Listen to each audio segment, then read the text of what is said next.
In this question, a cylinder of mass capital M and radius r moves with constant speed v through a region of space that contains dust particle of mass small m which is at rest. There are n number of particles per unit volume. The cylinder moves in a direction perpendicular to the axis. Assume m is much less than capital M and the particles do not interact with each other. यानी एक particle जो है वो दूसरे particle पे आपस में कोई फोर्सेस नहीं लगा रहे, वो जो ही फोर्सेस लगा रहे हैं इंडिविजुअली बस इस पे लगा रहे हैं. All the collisions take place is perfectly elastic and the surface of the cylinder is smooth. Find force exerted on per unit length of cylinder. तो ये जो क्वेश्चन है, ये क्वेश्चन कुछ वैसा ही है जैसा एक लाइट के केस में होता है. लाइट आती है, वो किसी बॉडी के ऊपर फोर्स लगाती है, that is something like this. तो इस तरह के और भी सिचुएशंस हैं जो मैंने ऑलरेडी मॉडर्न फेज की प्लेलिस्ट में आपको मिल जाएंगे, वहाँ पे इस तरीके से डील कर रखा है. और जो हम लोग इसका सॉल्यूशन करेंगे तो आप देखोगे कि it is almost similar to that. जो रेडिएशन प्रेशर की वजह से जो फोर्सेस लगते हैं, लाइट आती है उसके वजह से जो फोर्सेस लगते हैं, कुछ उसी तरीके का नेचर है यहाँ पर. इस प्रॉब्लम को थोड़ा सिंप्लीफाई करने के लिए या थोड़ा बेटर विजुलाइजेशन के लिए हम लोग ऐसा कर लेते हैं कि लेट अस अज्यूम कि सिलेंडर रेस्ट पे है. सिलेंडर को हम रेस्ट पे रख देते हैं और फिर जब ये जो पार्टिकल्स हैं वो पार्टिकल्स जो हैं वो सिलेंडर की तरफ आ रहे होंगे. तो एक तरीके से इसको हमने रेस्ट पे रख दिया और जो पार्टिकल्स हैं, these particles are coming toward the cylinder.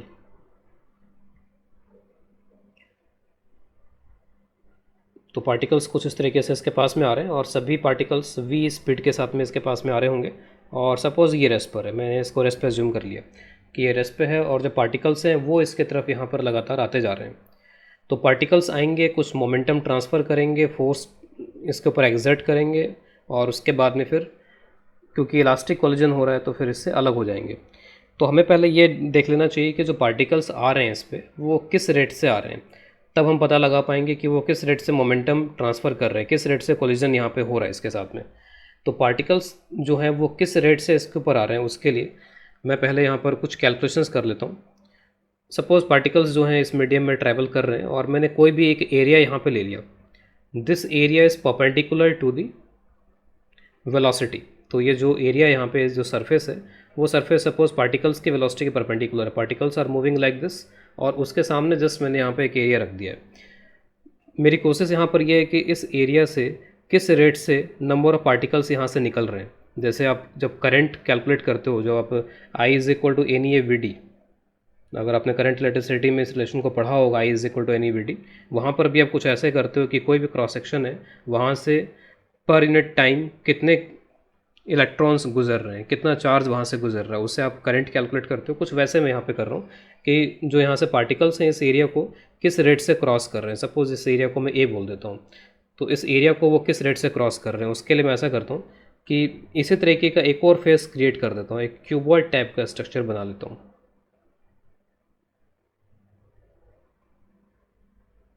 तो let us make this cuboid type of structure. तो मैं चाहता हूँ कि डी टी टाइम में, पहले मैं यहाँ पे डी टी टाइम में कैलकुलेट करूँगा, उसके बाद में मैं डी टी से डिवाइड करके वो रेट निकाल लूँगा कि किस रेट से पार्टिकल्स जो हैं इस एरिया को क्रॉस करके जा रहे हैं. तो पार्टिकल्स इस एरिया को क्रॉस कर रहे हैं, तो कौन से पार्टिकल इस एरिया को क्रॉस करेंगे डी टी टाइम में. तो डी टी टाइम में कौन कौन से पार्टिकल इस एरिया को क्रॉस कर जाएंगे उसके लिए मैंने एक यहाँ पर एक वॉल्यूम तैयार कर लिया है. और सपोज़ ये जो लेंथ है वो वी डी टी है, तो पूरा वॉल्यूम यहाँ पे कितना हो जाएगा, तो A into v d t, ये पूरा वॉल्यूम हो गया. और मेरा यहाँ पर ये मानना है कि इसके अंदर जितने भी पार्टिकल्स होंगे वो पार्टिकल्स यहाँ पे डी टी टाइम में कभी ना कभी इससे निकल जाएंगे. जब हमने टाइम इंटरवल को मेज़र करना शुरू किया होगा डी टी टाइम को, तो जस्ट जब हमने मेज़र करना स्टार्ट किया तो जो पार्टिकल ऑलमोस्ट इस सेक्शन पे थे वो इसको क्रॉस कर जाएंगे. कुछ समय के बाद इसके पीछे वाले पार्टिकल इस सेक्शन को क्रॉस कर जाएंगे. बिल्कुल एंड में यहाँ से वो पार्टिकल गुजरेंगे जो स्टार्टिंग में, शुरुआत में जो हमने इस टाइम इंटरवल को मेज़र करना स्टार्ट किया था, बिल्कुल यहाँ पे थे. और डी टी टाइम में उन्होंने v d t distance travel कर लिया होगा और v d t distance travel करके यहाँ से यहाँ तक पहुँच गए होंगे. तो जो डी टी टाइम इंटरवल है उसमें इस वॉल्यूम के अंदर के सारे पार्टिकल्स जो हैं वो इसको क्रॉस करके इधर पहुँच जाएंगे. तो कितने पार्टिकल्स क्रॉस करके पहुँच रहे हैं उसको मैं स्मॉल डी एन बोल रहा हूँ. तो स्मॉल डी एन यहाँ से कितने पार्टिकल्स क्रॉस करके इधर पहुँच रहे हैं. तो हमें यहाँ पे दिया हुआ है कि जो पर यूनिट वॉल्यूम है, पर यूनिट वॉल्यूम कितने पार्टिकल्स हैं, वॉल्यूम यहाँ पे कितना है ए वी डी टी. तो डी टी टाइम में इस ए एरिया से इतने पार्टिकल्स क्रॉस करके निकल जाएंगे. अगर मैं रेट देखूँ तो रेट यहाँ पर ये हो जाएगा पर यूनिट टाइम कितने निकल रहे हैं, तो पर यूनिट टाइम, तो ये हो जाएगा आपका NAV, दिस इज़ पर यूनिट टाइम। और अगर मैं पर यूनिट एरिया भी कर दूँ तो आप ए से डिवाइड कर लो इसको, तो 1/A dN/dt, तो ये हो जाएगा NV। एक तरीके से ये क्या क्वांटिटी है, नंबर ऑफ पार्टिकल्स क्रॉसिंग पर unit time per unit area. ठीक है, कुछ इस तरह की यहाँ पर एक क्वांटिटी है। ये जो एरिया है वो एरिया बिल्कुल जस्ट इसके सामने था, वेलोसिटी इस एरिया के परपेंडिकुलर थी अगर मैं सरफेस की बात करूं। अगर मैं एरिया वेक्टर वाइज बात करूं तो जैसे ये जो सरफेस है इसका एरिया वेक्टर भी कुछ इसी तरीके के डायरेक्शन में होगा, चाहे आप इधर एरो लगा दो चाहे इधर एरो लगा दो, डजेंट मैटर, कुछ इसी तरीके के डायरेक्शन में होगा। तो यहाँ पर एरिया वेक्टर के हिसाब से बात करो तो आप बोलोगे कि एरिया वेक्टर वेलोसिटी के डायरेक्शन में था। अगर आप सरफेस के हिसाब से बात करोगे तो आप बोलोगे कि सरफेस जो है वेलोसिटी के परपेंडिकुलर थी। तो आपका आंसर यहाँ पर ये आ गया। कई बार आपको इससे डिफरेंट सिचुएशन मिल सकती है, जैसे अब मैं कुछ और इसमें और डिटेल में जाता हूँ आगे। मान लीजिए यहाँ पे कोई एरिया ए अगर दिया है और यहाँ पर इस रेट से हमारे पास में पार्टिकल्स चलते हुए आ रहे हैं, तो इस एरिया ए पे कितने पार्टिकल्स पर यूनिट टाइम इंसिडेंट होंगे, तो उसका आंसर क्या हो जाएगा, NV तो पर यूनिट एरिया होता है, अगर एरिया से मल्टीप्लाई कर दें तो ये हो जाएगा कि पर यूनिट टाइम यहाँ पे कितने पार्टिकल्स टक्कर करेंगे, कोलिजन करेंगे, इंसिडेंट होंगे। लेकिन ये एरिया अगर ऐसे रखा हो, suppose it is like this, कुछ इस तरीके का यहाँ पर ये एरिया है, तो अगर ये एरिया इस तरीके से रखा है और यहाँ पर हम बोलते हैं कि इस रेट से पार्टिकल आ रहे हैं, NV रेट से पार्टिकल्स आ रहे हैं यहाँ पर, तो कितने पार्टिकल इस पे यहाँ पर इंसिडेंट होंगे, कितने पार्टिकल्स इसके साथ कोलिजन करेंगे, तो उसके लिए हम क्या बोलते हैं फिर यहाँ पे कि इस पे उतने ही पार्टिकल्स इंसिडेंट करेंगे जो इस एरिया को क्रॉस करके जा रहे होंगे। इसके जस्ट सामने मैंने यहाँ पर एक एरिया ले लिया है, सरफेस वाइज परपेंडिकुलर ले लिया है, वेलोसिटी परपेंडिकुलर, या अगर एरिया वेक्टर वाइज बात करें तो इसी डायरेक्शन में एरिया वेक्टर वाला एक एरिया यहाँ पे ले लिया। इसको आप प्रोजेक्टेड एरिया भी बोल सकते हो, तो this is like a projected area. तो सपोज़ इसका ये एरिया ए यहाँ पे और सपोज़ ये एंगल थीटा है, तो ये जो एरिया होगा this area will be A cos theta. तो इस केस में अगर आप यहाँ पे बोलते हो कि कितने पार्टिकल्स इंसिडेंट हो रहे हैं, तो वो आंसर फिर यहाँ पर हो जाएगा NVA कॉस थीटा। और ये कैलकुलेशन कोई नई कैलकुलेशन नहीं है, इसको आप बिल्कुल रिलेट कर सकते हो किसके साथ में, you can relate it with electric flux. वहाँ पर भी क्या होता है, कुछ इलेक्ट्रिक फील्ड डॉट ए आता है, यहाँ पर भी कुछ वैसे ही आ रहा है, ऐसा लग रहा है कि सम V डॉट ए टाइप की क्वांटिटी है यहाँ पर। ठीक है, V और A के बीच में जो एंगल है उसका यहाँ पर डॉट प्रोडक्ट टाइप का कुछ आ रहा है, कॉस आ रहा है यहाँ पर। इसमें आप देख सकते हो, अगर आप एरिया वेक्टर वाइज बात करते हो तो ये जो ये एरिया है इसका एरिया वेक्टर ऐसे होगा, जो वेलोसिटी जो आ रही है यहाँ पे इस तरीके से, वेलोसिटी वगैरह कुछ इस तरीके से है, और ये जो एंगल था this angle was theta, 90 minus theta और ये थीटा। तो जब भी आपको अगर ये लिखना है तो आप बस ये देखो कि वेलोसिटी वेक्टर और एरिया वेक्टर के बीच में कितना एंगल, उसका कॉस यहाँ पे आ जाएगा, जिस तरीके से इलेक्ट्रिक फ्लक्स में आता है। एग्जैक्टली इलेक्ट्रिक फ्लक्स टाइप की सिचुएशन यहाँ पर, सम फ्लक्स इज कमिंग, यहाँ पर आप लाइन से इसको रिप्रेजेंट करते हो कि अगर ये एरिया ए है और यहाँ पर अगर इस तरीके से इलेक्ट्रिक फील्ड लाइन्स हैं, तो उसमें भी आप आंसर यही करते हो, EA कॉस थीटा टाइप का आंसर करते हो। अगेन आप इसको किसके साथ रिलेट कर सकते हो, कई बार आपको लाइट की इंटेंसिटी दी जाती है, लाइट की इंटेंसिटी कुछ दे दी गई, मान लीजिए आई है, और आपको ये कैलकुलेट करना है कि किसी सरफेस पे अगर ये लाइट आती है इस तरीके की जिसकी इंटेंसिटी आई है, तो पावर कितनी इंसिडेंट हो रही है उस सरफेस पे। तो अगर मान लीजिए यहाँ पे सरफेस इस तरीके की है और लाइट अगर इस तरीके से आ रही है आई इंटेंसिटी वाली, तो आप सीधे सीधे ये एरिया उठा करके और I इंटू ए कर सकते हैं। लेकिन अगर मान लीजिए इस तरीके से ऑब्लिक इंसिडेंस हो, तो आपको ये एरिया वेक्टर यहाँ पे देखना पड़ेगा, ये अगर ये एरिया ए है और ये एंगल थीटा बन रहा है यहाँ पे, I इंटेंसिटी की लाइट इस तरीके से ऑब्लिकली आ रही है यहाँ पर ऐसे इस पूरे सरफेस पे, तो फिर I और A के बीच का आप एंगल देखो कि जो इनकमिंग है यहाँ पर वो किस डायरेक्शन में है और एरिया वेक्टर किधर है, उनके बीच का जो एंगल है वो एंगल आप यहाँ पर लेकर के आप बोलोगे कि this is the power incident. तो इलेक्ट्रिक फ्लक्स में भी कुछ वैसी बात नज़र आ रही है यहाँ पर इसमें, उसी के साथ साथ यहाँ पर भी कुछ वैसी बात नज़र आ रही है इसमें, और लाइट के केस में हम इंटेंसिटी के टर्म्स में बोल देते हैं कि I इंटेंसिटी की लाइट आ रही है। आप चाहो तो इसको भी इसमें कन्वर्ट कर सकते हो, यहाँ पर ये डस्ट पार्टिकल्स हैं, यहाँ पर जो पार्टिकल्स हैं वो फोटोन हो जाएंगे, तो फोटोन के लिए भी कुछ इसी तरीके के आप डिफाइन कर सकते हो कि वो किस रेट से एरिया को क्रॉस कर रहे थे, क्या कर रहे थे। तो ये सारी जो कैलकुलेशंस हैं अल्टीमेटली ऑलमोस्ट सिमिलर कैलकुलेशंस हैं, this is some kind of flux, this is some kind of flux and this is flux, electric flux, magnetic flux, इस तरीके से आप कैलकुलेट करते हो। तो हमने अब तक ये कैलकुलेट कर लिया है इसमें कि number of particles crossing per unit area पर यूनिट टाइम यहाँ पर क्या होंगे, वो आंसर सिंपली एन वी हो जाएगा। अब मैं किसी अगर एरिया पे कैलकुलेट करना चाहूँगा तो वो एरिया अगर इस तरीके का होगा तो एन वी ए हो जाएगा, अगर एरिया ऐसा होगा तो ये हो जाएगा। तो आपको हर एक केस याद रखने के बजाय क्या याद रख लेना है कि एरिया वेक्टर और जो इंसिडेंस का डायरेक्शन है, एरिया वेक्टर और इंसिडेंस का जो डायरेक्शन है उनके बीच में जो एंगल यहाँ बन रहा है वो एंगल आप ले लो। अब इसमें किसी का ये सवाल हो सकता है कि ये एंगल तो 180 माइनस थीटा है, तो अगर आप 180 माइनस थीटा भी लेते हो तो मैग्नीट्यूड वाइज कोई फ़र्क नहीं पड़ेगा, हमें तो सिर्फ मैग्नीट्यूड से मतलब है कि यहाँ पर कितने पार्टिकल्स इंसिडेंट हो रहे हैं इस एरिया के ऊपर पर मिनट टाइम। तो अब तक हम लोगों ने इसमें देख लिया इसमें कि d n upon A d t this is equal to n v. अब इसके बाद में यहाँ पर हम थोड़ा मोमेंटम से रिलेटेड यहाँ पर बात कर लेते हैं कि मोमेंटम किस तरीके से बदलता है कॉलिजन में यहाँ पे। तो यहाँ पे बताया गया इलास्टिक कॉलिजन है, तो जैसे मान लीजिए कि अगर वेलोसिटी इस तरीके से है और एरिया उसके परपेंडिकुलर है, तो उस केस में सिंपली यहाँ पे क्या होता है, पार्टिकल एज इट इज़ वापस हो जाता है अगर हम एक पार्टिकल की बात करते हैं, और क्योंकि इलास्टिक है तो जिस वी से आएगा उसी वी से वापस हो जाएगा यहाँ पर। और मोमेंटम में यहाँ पे चेंज कितना आ जाएगा, 2 mv अगर इस तरीके का है तो। लेकिन अगर ऑब्लिक इंसिडेंस है, ऑब्लिक इंसिडेंस का मतलब है यहाँ पर जो वेलोसिटी है वो एरिया वेक्टर के डायरेक्शन में थी, नॉर्मल के डायरेक्शन में थी। तो वेलोसिटी अगर नॉर्मल के डायरेक्शन में होती है तो एक तरीके से यहाँ पर ये जो वेलोसिटी का डायरेक्शन है बस केवल डाउनवर्ड अपवर्ड इस तरीके से बदलेगा। लेकिन यहाँ पर अगर ऑब्लिक है, ऑब्लिक का मतलब कि एरिया वेक्टर या जो नॉर्मल है और जो वेलोसिटी वेक्टर है इनकमिंग, उसमें कुछ एंगल है यहाँ पे, कुछ इस तरीके का थीटा टाइप का एंगल है। तो दिस इज़ ऑब्लिक इंसिडेंस। और ऑब्लिक इंसिडेंस में कॉलिजन से ये सभी को आइडिया होना चाहिए कि अगर ये वी होता है तो वी के आप दो कंपोनेंट कर सकते हो, एक नॉर्मल के डायरेक्शन में जो वी कॉस थीटा यहाँ पर हो जाएगा, और एक टेंजेंशियल डायरेक्शन में। कोई अगर फ्रिक्शन नहीं हो तो वी साइन थीटा पे कोई चेंज नहीं आएगा, क्योंकि कोई टेंजेंशियल इम्पल्सिव फोर्स नहीं है, सिर्फ यहाँ पे इम्पल्सिव फोर्स नॉर्मल के डायरेक्शन में होता है, नॉर्मल डायरेक्शन टाइप का फोर्स।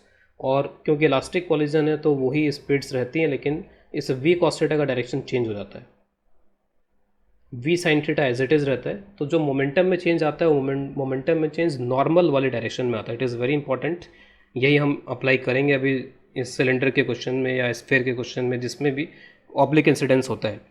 तो यहाँ पर ये वी कितना मोमेंटम में चेंज आया, तो चेंज इन मोमेंटम, तो आप बोलोगे 2 mv कॉस थीटा यहाँ पर। और ये किधर की तरफ हो रहा है, अलोंग नॉर्मल। और मोमेंटम में चेंज जिधर होता है उधर ही फोर्स लगता है, इसका मतलब तो जो फोर्स लगेगा वो भी अलोंग नॉर्मल लगेगा। अगर मैं पार्टिकल पे बात करूँगा तो पार्टिकल पे फोर्स लगा ऊपर, और यही फोर्स इस सरफेस पे लगा होगा डाउनवर्ड। तो आपको ये ध्यान रखना है कि 2 mv कॉस थीटा ये मोमेंटम में चेंज आता है, उसमें थीटा जो एंगल है वो वेलोसिटी और एरिया वेक्टर के बीच का एंगल है, तो उससे आप मोमेंटम में चेंज निकाल लेते हो। अब जो अपना ओरिजिनल क्वेश्चन है उस पर आते हैं और उसमें इन कंसेप्ट को अप्लाई करते हैं। और सिंप्लिसिटी के लिए मैं क्या करता हूँ, जस्ट इसका एक ये टॉप व्यू बना लेता हूँ यहाँ पर। जो भी कॉलिजन होगा वो बस इतने पार्ट में हो पाएगा यहाँ पर। तो ये जो पार्ट है इतना, ये इतने पार्ट में हो पाएगा। हमें फोर्सेस तब कैलकुलेट करने हैं जब कम्प्लीटली ये उस रीजन के अंदर हो, ठीक है। तो कम्प्लीटली उसके अंदर है, लेकिन जो फोर्स लगेगा, जो पार्टिकल्स आके बम्बार्डमेंट करेंगे वो इस पार्ट पे करेंगे, आधे वाले पार्ट पे। इधर कोई बम्बार्डमेंट नहीं होगा, इधर तो पार्टिकल्स इधर जा रहे होंगे। तो ये वाला पार्ट ले लिया, इस पर बम्बार्डमेंट हो रहा है यहाँ पे। अब मैं क्या करता हूँ कि इसका एक छोटा एरिया कंसिडर करता हूँ, डायग्राम के लिए ज़रूर मैंने इसको थोड़ा बड़ा बना रखा है यहाँ पे। तो ये डी थीटा एंगल प्लान यहाँ पर ऐसा दिखाई दे रहा है, 8 डी थीटा इसकी लेंथ हो जाएगी, लेकिन ये पूरा एक थ्रू यहाँ पर होगा इसमें। अगर मैं इसमें यहाँ पर इसको दिखाऊँ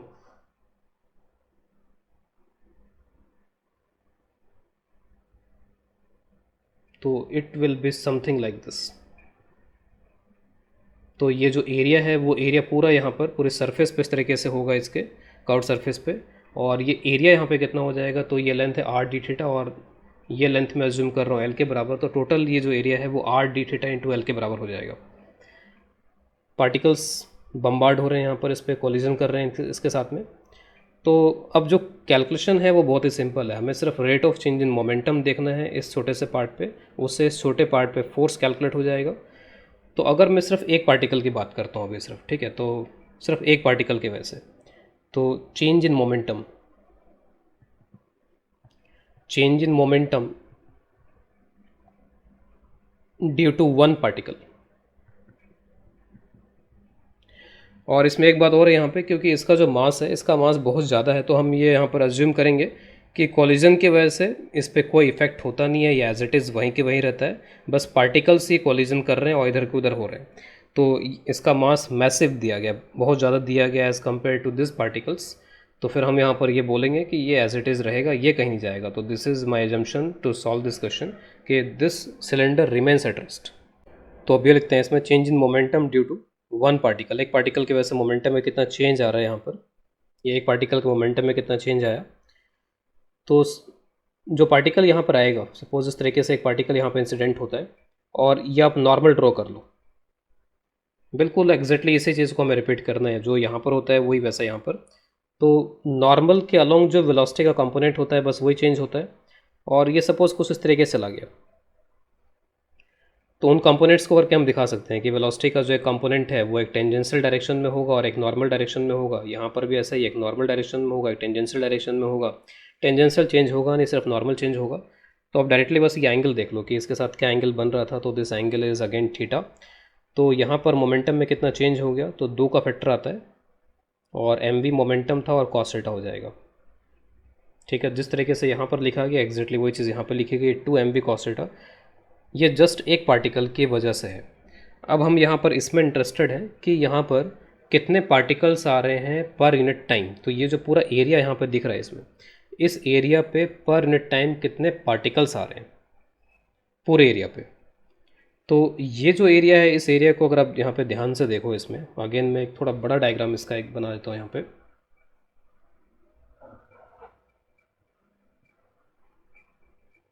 ठीक है, सिंप्लिसिटी समझने के लिए बस मैंने ये एक बड़ा डायग्राम बनाया है इसमें। तो अभी थोड़ी देर पहले डिस्कस किया मैंने यहाँ पे कि अगर एरिया वेक्टर और वेलोसिटी अगर एक डायरेक्शन में होते हैं, तब तो हम लोग डायरेक्टली यहाँ पर क्या कर देते हैं कि ये एरिया से डायरेक्टली मल्टीप्लाई कर देते हैं। ये जो क्वांटिटी एन वी है, इस एन वी क्वांटिटी को डायरेक्टली आप एरिया से मल्टीप्लाई करके d n upon d t निकाल सकते हो। ठीक है, लेकिन अगर एरिया यहाँ पर एरिया वेक्टर वेलोसिटी के साथ अगर कुछ एंगल बना रहा होगा, तो फिर हमें यहाँ पर उस एंगल को लेकर के कॉस थीटा करना पड़ेगा उसका। तो यहाँ पर भी आप देख लो कि ये एरिया वेक्टर है, this is the area vector, कुछ इस तरीके का एरिया वेक्टर ऐसे डायरेक्शन में, और जो इनकमिंग वेलोसिटीज़ हैं वो इस तरीके के डायरेक्शन में है।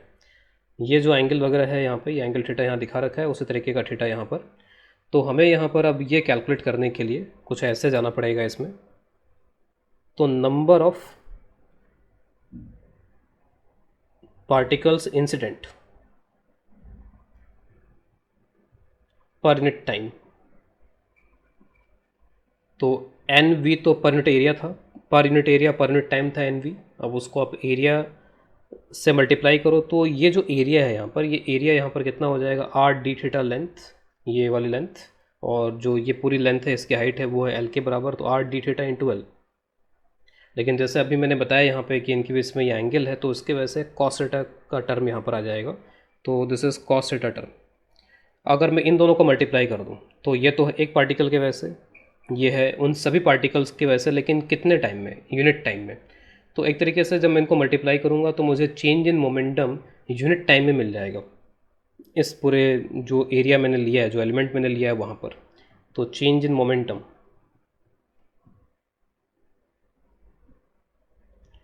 पर यूनिट टाइम, और by definition this is the force. Change in momentum per unit time force होता है, और यही फोर्स इस पर भी लग रहा होगा यहाँ पर। अब सरफेस पे फोर्स तो सरफेस की तरफ लगेगा, पार्टिकल पे फोर्स सरफेस से अवे की तरफ लगेगा। जैसे यहाँ पे हो रहा था, ये जो हमने सिचुएशन देखी थी, वहाँ पे पार्टिकल पे फोर्स इधर, और सरफेस पे सरफेस की तरफ फोर्स लग रहा था यहाँ पर इसमें। तो जो फोर्स लगेगा इसमें वो नॉर्मल के अलोंग लगता है, जैसे हमने पहले डिस्कस किया हुआ है। इस फोर्स को मैं डी एफ का नाम देता हूँ। Suppose this force is D F. कितना होगा यहाँ पर ये डी एफ, ठीक है, ये जो क्वांटिटी है यही डी एफ है, और इन दोनों का जस्ट मल्टीप्लिकेशन करना है मुझे। तो आप मल्टीप्लिकेशन कर लो इसका, तो 2m v, तो v का v स्क्वायर हो जाएगा, तो 2mn v square R L. Cos 2 बार आ चुका है, तो cos square theta D theta यहाँ पर आइए। ठीक है, कुछ इस तरीके का टर्म आ रहा है यहाँ पर ये। अब इसके बाद में ये तो हो गया इस छोटे से एलिमेंट के ऊपर फोर्स। ठीक है, इस एलिमेंटल एरिया के ऊपर कितना फोर्स लग रहा है वो हो गया। लेकिन हमें तो इस पूरे पे फोर्स निकालना पड़ेगा, पूरा यहाँ से यहाँ तक जो सेमी सर्किल टाइप का दिखाई दे रहा है इस प्लान में, तो इस पर फोर्स निकालना पड़ेगा। इसके लिए मुझे कुछ इंटीग्रेशन करना पड़ेगा इसका, क्योंकि थीटा के साथ साथ ये टर्म्स बदलते चले जाएंगे और उसके साथ साथ जो डी एफ है आपका, उस डी एफ का डायरेक्शन भी बदलेगा। यहाँ पर जैसे नॉर्मल इस डायरेक्शन में तो यहाँ पे ऐसे लग जाएगा, फिर यहाँ पे जो नॉर्मल का डायरेक्शन है, नॉर्मल के डायरेक्शन में डी एफ ऐसे लग जाएगा। तो डी एफ अपना डायरेक्शन चेंज कर रहा है और हर एक पॉइंट पर रेडियली इन्वर्ट्स या नॉर्मल के डायरेक्शन में है। लेकिन अगर आप देखो तो डी एफ के वैसे दो कंपोनेंट्स होंगे, लेकिन अब अगर इसमें ध्यान दो तो डी एफ के जैसे ये कंपोनेंट्स ऐसे आएंगे यहाँ पर इसके तरफ और ये नीचे आएंगे। इस तरीके से जब आप नीचे वाले पॉइंट्स देखोगे तो डी एफ कुछ ऐसे आ रहा है यहाँ पे, तो ऊपर और इस तरीके से आएंगे कंपोनेंट्स। तो ये कंपोनेंट ऊपर आएंगे, ये कंपोनेंट नीचे आएंगे। तो बाई सिमेट्री आप बोल सकते हो, जैसे ऊपर वाले के लिए नीचे आ रहे हैं वैसे ही नीचे वाले के लिए ऊपर आ रहे हैं, उतने ही तो कैंसिल हो जाएंगे। और ये जो हॉरिजॉन्टल टाइप के कंपोनेंट है टुवर्ड्स लेफ्ट, ये कंपोनेंट यहाँ पर ऐड होते चले जाएंगे। तो अल्टीमेटली आपको जब नेट फोर्स निकालना होगा तो आप डी एफ को डायरेक्टली ऐड नहीं कर सकते, आप डी एफ के इस कंपोनेंट को ऐड करोगे। और ये जो कंपोनेंट है, ये कंपोनेंट करने में भी एक थीटा आ जाएगा यहाँ पे, डी एफ कॉस थीटा। तो अल्टीमेटली जो नेट फोर्स होगा वो इस कैलकुलेशन से आएगा, f net is equal to integration d f cos theta. अब इसमें ऑब्वियस है कि डी थीटा में ये सब कुछ आएगा यहाँ पे, तो जो भी मैंने ये कुछ लिखा है बस उसमें कॉस थीटा से एक्स्ट्रा मल्टीप्लिकेशन होगा। लिमिट्स कहाँ से कहाँ तक होंगी इसमें, तो इसमें बहुत से लोगों को डाउट आता है लिमिट्स कैसे रखी जाए। तो लिमिट्स अब बढ़िया से समझ लो इसमें कि मैंने जस्ट एक एलिमेंट को यहाँ पर विजुलाइज कर लिया और अल्टीमेटली मेरा कंक्लूजन ये है कि जो भी फोर्स इस पर लगता है इस तरीके से, उस फोर्स का आप ये कंपोनेंट लेते हो, ठीक है। तो आप हर एक एलिमेंट के लिए इस चीज़ को रिपीट करोगे, जहाँ पर भी ये डी एफ फोर्स लग रहे हैं तो उन डी एफ फोर्सेस का आप ये कंपोनेंट लेते चले जाओगे, उनका एडिशन करते चले जाओगे। तो आपको ये काम इधर भी करना पड़ेगा, यही काम आपको इधर भी करना पड़ेगा। तो थीटा के जो लिमिट्स हैं वो आपको, या तो जैसे थीटा आप इससे मेजर कर रहे हो तो ये सारे एलिमेंट्स लेने के लिए आपको 0 से π/2 जाना पड़ेगा, और इधर के एलिमेंट्स लेने के लिए आप एंगल इधर की तरफ लेकर के आओगे तो वो माइनस में होगा, यानी कि यहाँ का थीटा माइनस π/2 होगा, यहाँ का थीटा 0 होगा और यहाँ का थीटा प्लस π/2 होगा। तो आपके पास या तो ऑप्शन है कि आप इंटीग्रेशन जो आप करो वो माइनस π/2 से लेके π/2 तक कर लो, या फिर आपके पास में दूसरा ऑप्शन है कि आप ये समझ सकते हो कि 0 से π/2 में जिस तरीके से ये वाले कंपोनेंट्स आएंगे वैसे ही कंपोनेंट्स इधर भी आएंगे बाई सिमेट्री। तो आप 0 से π/2 तक ही इंटीग्रेट करो, लेकिन जो रिजल्ट है उसका डबल कर दो, ठीक है। तो दोनों तरीके यहाँ पर यूज़ किए जा सकते हैं नेट फोर्स निकालने के लिए इस पूरे पार्ट पे। इधर कोई फोर्स नहीं लगने वाला इसमें। तो लेट अस डू दिस। अब बस कैलकुलेशन बाकी रहेगा इसमें। तो एफ नेट, तो I am going with this option. मैं यहाँ पर ऐसा कर रहा हूँ कि 0 से π/2 और उसको डबल कर रहा हूँ यहाँ पे। तो फिर यहाँ पे डी एफ का एक्सप्रेशन सारा रखने के बाद में, और डी एफ का एक्सप्रेशन, और फिर यहाँ पर ये 2 एक्स्ट्रा है, ठीक है।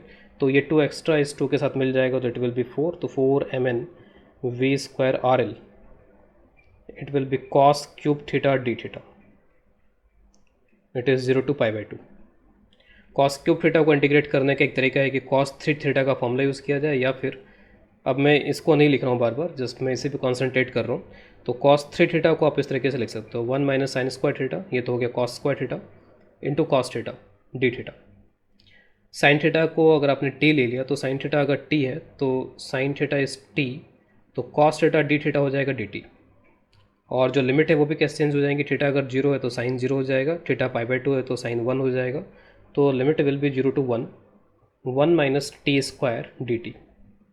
तो बहुत सिंपल सा इंटीग्रेशन है, t minus t³/3 from 0 to 1, 1 minus 1/3 that is 2/3। तो अल्टीमेटली इसमें 2/3 से मल्टीप्लिकेशन हो जाएगा, तो 4mn v² RL इंटू 2/3।